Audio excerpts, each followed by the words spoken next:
Assalamualaikum warahmatullahi wabarakatuh. Nama saya Sitiatul Hadawiyah.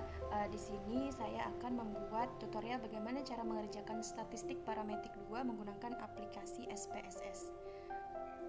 Untuk yang pertama, di sini terdapat soal uji ANOVA satu arah akan digunakan untuk mengetahui adakah hubungan antara tingkat stres mahasiswa pada program studi teknik fisika.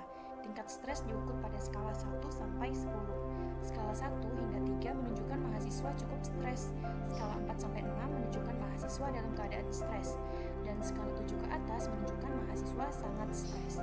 Pengamatan dilakukan dengan menggunakan metode pengumpulan data, yaitu kuesioner yang disebarkan pada 75 responden. Di sini terdapat data selama 3 tahun. Gunakan analisis uji ANOVA untuk mengetahui apakah ada hubungan antara tahun studi terhadap tingkat stres mahasiswa teknik fisika. Di sini yang digunakan adalah taraf signifikannya, yaitu 5%. Nah, langsung saja kita aplikasikan, yaitu gunakan aplikasi SPSS untuk mengerjakannya.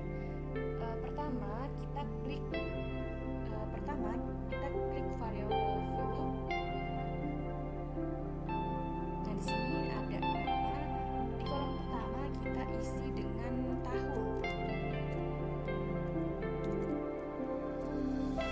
Di kolom kedua kita isi dengan nilai atau skor. Kita ganti desimal menjadi tahun. Kita ganti angka desimal tahun menjadi 0.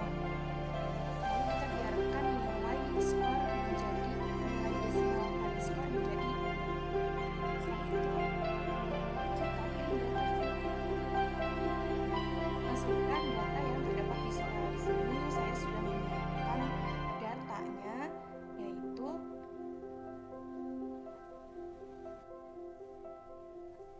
kita masukkan skor yang ada di nilai tadi.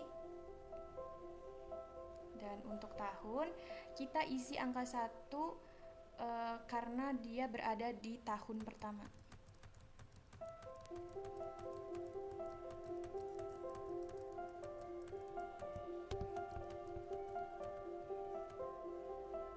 Kita isi 2 karena dia berada di posisi tahun kedua.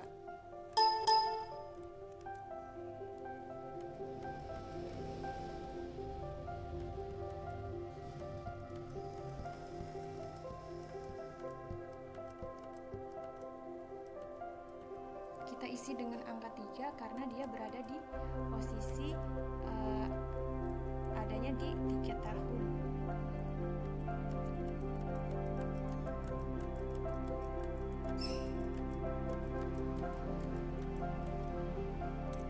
Setelah kita input datanya seperti ini, langkah selanjutnya kita klik analyze,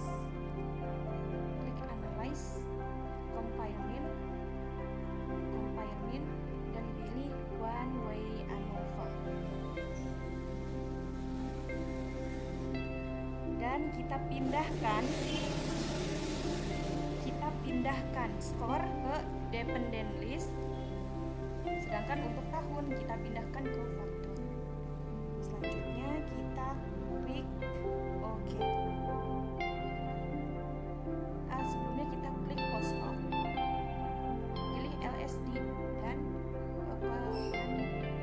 LSD dan kita klik continue karena di sini signifikan levelnya 0,05 karena yang diminta di soal adalah 5%, maka kita isi 0,0. Klik pilih option descriptive dan homogeneity of variance test. Selanjutnya continue.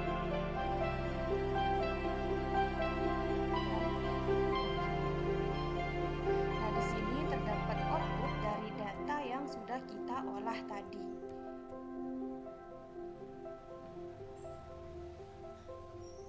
Di sini mempunyai signifikan 0,577.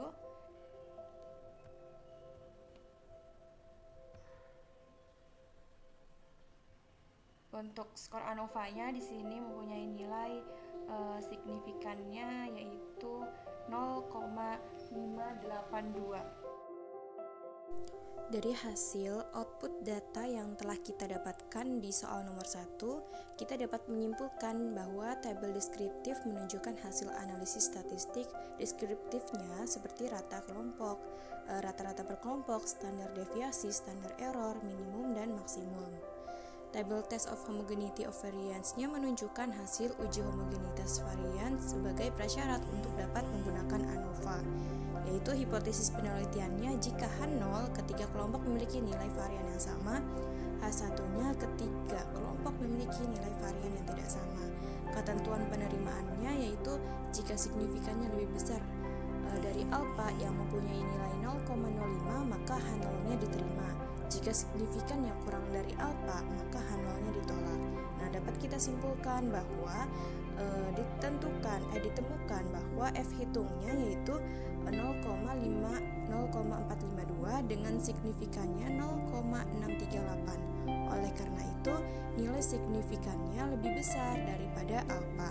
Maka dapat disimpulkan bahwa ketiga kelompok memiliki nilai varian yang sama, atau dengan kata lain varians antar kelompok bersifat homogen. Dengan demikian, prasyarat untuk dapat menggunakan ANOVA terpenuhi.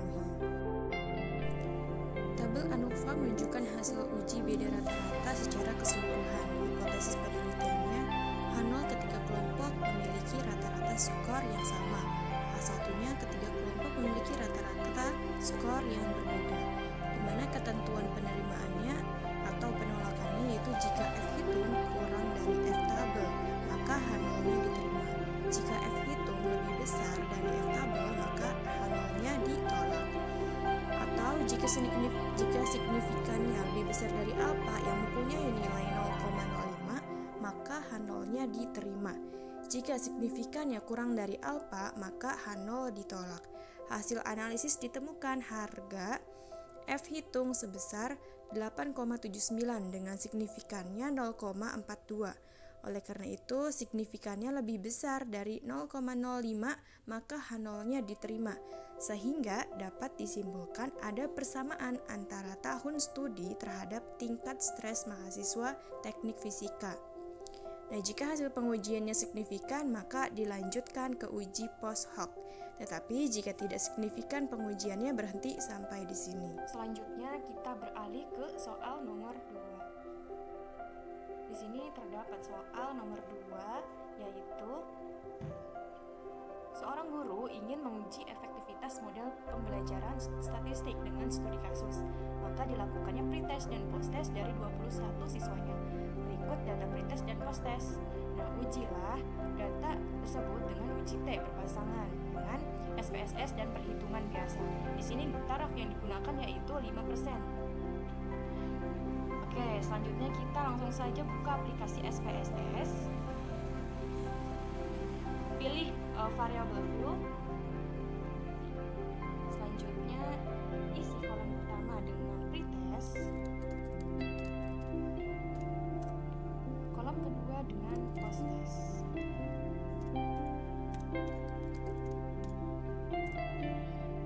Untuk nilai desimal, pretest kita biarkan saja menjadi angka tetap menjadi angka 2 dan posttest kita biarkan tetap memiliki angka 2.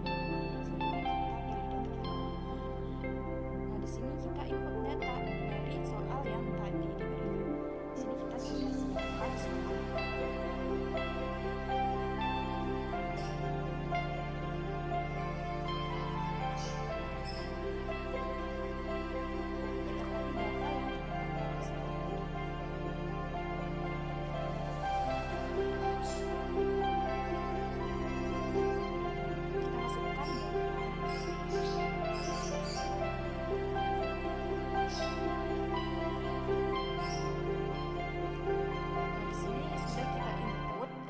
Pretest dan posttest dari soal yang tadi diberikan.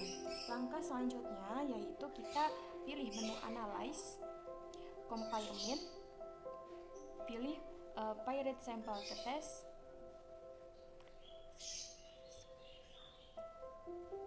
Selanjutnya masukkan variabel pretest dan posttest ke kotak Paired variable.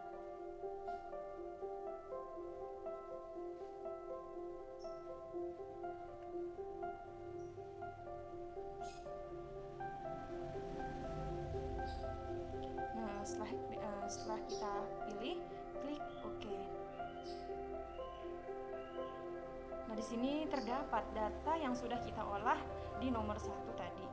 Di sini kesimpulannya nilai dari Pirate Sample Test signifikannya yaitu 0,013. Dapat kita simpulkan dari data output di nomor 2 yaitu tabel Pirate Sample Correlation-nya menampilkan uji korelasi nilai pretest dan post-test. Hipotesis penelitiannya yaitu H0-nya tidak ada hubungan antara pretest dan post-test, H1-nya ada hubungan antara pretest dan post-test. Ketentuan penerimaan atau penolakan hipotesisnya yaitu jika T hitung kurang dari T tabel maka H0-nya diterima. Jika T hitung lebih dari T tabel maka H0-nya ditolak, atau jika signifikannya lebih dari alfa yang mempunyai nilai 0,05 maka H0-nya diterima. Jika signifikannya kurang dari alfa maka H0-nya ditolak. Nah, dapat kita simpulkan bahwa nilai signifikannya yaitu 0,113 lebih besar daripada 0,05 maka H0-nya diterima. Jadi, tidak ada hubungan antara pretest dan post-test antara efektivitas model pembelajaran statistik dengan studi kasus dengan tingkat korelasi cukup besar yaitu 0,356. Untuk tabel Pirate Sample Test menampilkan uji beda nilai pretest dan post-test setelah pengujian efektivitas model pembelajaran statistik dengan studi kasus. Berdasarkan hipotesis penelitian, maka dapat kita simpulkan nilai signya mempunyai nilai 0,13 yaitu kurang dari 0,05 maka H0-nya ditolak. Jadi ada perbedaan pretest dan post-test antara efektivitas model pembelajaran statistik dengan studi kasus. Dengan kata lain, efektivitas model pembelajaran statistik dengan studi kasus berpengaruh terhadap post-test. Terima kasih. Wassalamualaikum warahmatullahi wabarakatuh.